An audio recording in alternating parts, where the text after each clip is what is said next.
ডিম থেকেই নতুন প্রাণের সঞ্চার হয়। আর মানব জীবনের কাছেও এই ডিম খুবই গুরুত্বপূর্ণ। সকাল থেকে রাত, শিশু থেকে বৃদ্ধ প্রায় সকলেরই খাদ্য তালিকায় থাকে এই ডিম। বাড়িতে অতিথি আসলেও, মাছ মাংস না থাকলেও এই ডিম দিয়েই কিছু একটা রান্না করে অতিথি আপ্যায়নও হয়ে যায়। কেউ অসুস্থ হলেও ওষুধের সাথে সাথে পথ্যের মধ্যে থাকে নানান পুষ্টিগুণে ভরপুর একটা ডিম। ব্রিটিশ যুগে প্রথম ভারতীয় উপমহাদেশে এগ কারি পরিচিতি পায়, কারণ ব্রিটিশাররা সেদ্ধ ডিমের সাথে কারি খেতে খুব পছন্দ করতেন। পরে তা বাঙালি হেসেলে এসে চটপটা আরো একটা নতুন পদের সৃষ্টি হয়, এগ কষা বা ডিম কষা। আজ এই ডিম দিয়েই বানাবো বাঙালির অতি প্রিয় ডিম কষা। নমস্কার বন্ধুরা, আমি সূচনা। আমার চ্যানেল সূচনার দিনলিপি ও রান্নাঘরে আপনাদের সকলকে স্বাগত জানাই, যেখানে দেশ বিদেশের নানা রকম রান্না ও বেড়ানো সংক্রান্ত তথ্য আপনারা জানতে পারবেন। ডিম কষা বানানোর জন্য 3টে মাঝারি সাইজের অমলেট কাট করা পেঁয়াজ কুচি, 2টো মাঝারি সাইজের টমেটো কুচি, আদা রসুনের পেস্ট, কয়েক কোয়া রসুন, কাঁচা লঙ্কা, ধনেপাতা কুচি আর ডিম তো লাগবেই। আমি আগেই 5টা পোলট্রির ডিম সেদ্ধ করে রেখে দিয়েছি। একটা বোলে ডিমগুলো খোসা ছাড়িয়ে নিচ্ছি। সবকটা ডিম খোসা ছাড়িয়ে নিয়েছি।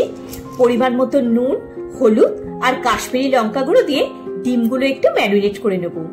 হালকা হাতে ডিমের সাথে মশলাটা মাখিয়ে নিচ্ছি যাতে কোট হয়ে যায়। কড়া বসিয়ে গ্যাসের ফ্লেম অন করে দিয়ে দিলাম পরিমাণ মতো সর্ষের তেল। তেলটা গরম হয়ে গেছে, এবার ডিমগুলো ভেজে নিচ্ছি। এই ডিম কষা ভাত, রুটি, পরোটা, লুচি, পোলাও সবকিছুর সাথেই খুব ভালো লাগবে। ডিমগুলো ভাজা হয়ে গেছে, একটা বোলে তুলে দিলাম। ওই তেলেই 2টো তেজপাতা, একটা গোটা শুকনো লঙ্কা, 3টে ছোট এলাচ, একটা ছোট দারচিনি স্টিক, 3টে লবঙ্গ, 1/4 চা চামচ গোটা জিরে দিয়ে দিলাম।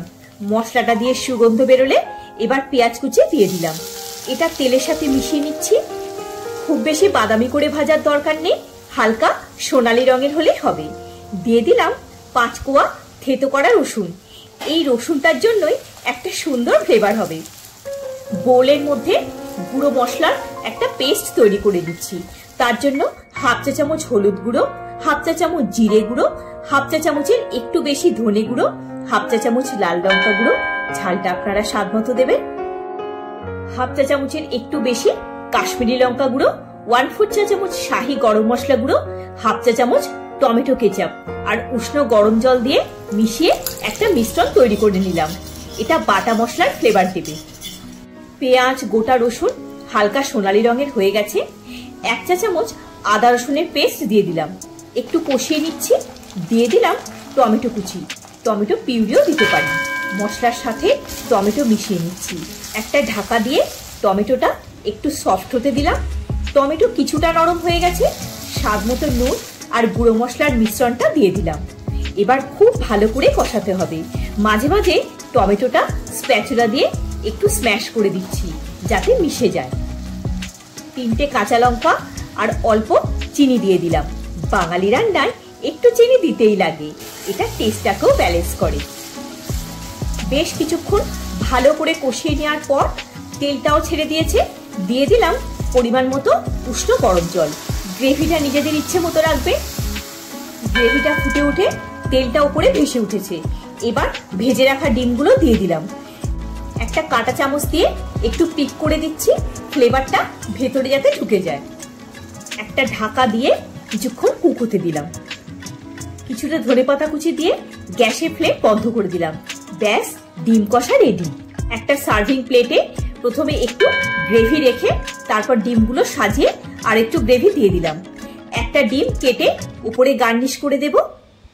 আরো একটু ধনেপাতা কুচি উপর থেকে দিয়ে দিলাম। তাহলে বন্ধুরা, যে কোনো সময় এইভাবে ডিম কষা বানিয়ে এনজয় করতে পারেন।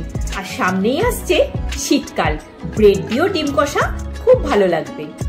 ভিডিওটা যদি ভালো লেগে থাকে একটা লাইক দিয়ে চ্যানেলটা সাবস্ক্রাইব করে পাশে থাকার অনুরোধ রইল। সবাই খুব ভালো থাকবেন, সুস্থ থাকবেন। দেখা হচ্ছে পরের একটি পর্বে। ধন্যবাদ।